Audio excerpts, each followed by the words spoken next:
सोबत काहीही दिलं नाही.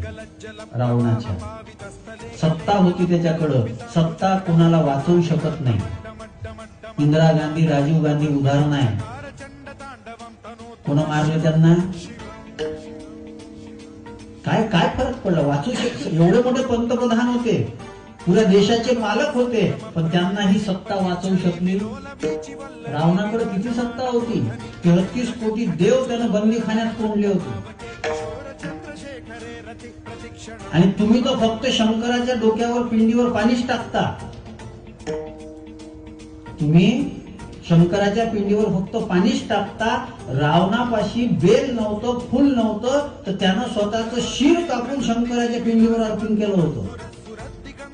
पण त्यानं जर दुसऱ्याच्या बायकोकडे चुकीच्या नजरेनं पाहिलं तर रावण वाचला नाही. तुम्ही कुठं कुठं पाहता? किती पाणी टाकलं, किती एक लोटा जल, सब समस्या का हल म्हटलं, काही होत नाही हल. पण तुमचे हाल होतील हे वेगळं.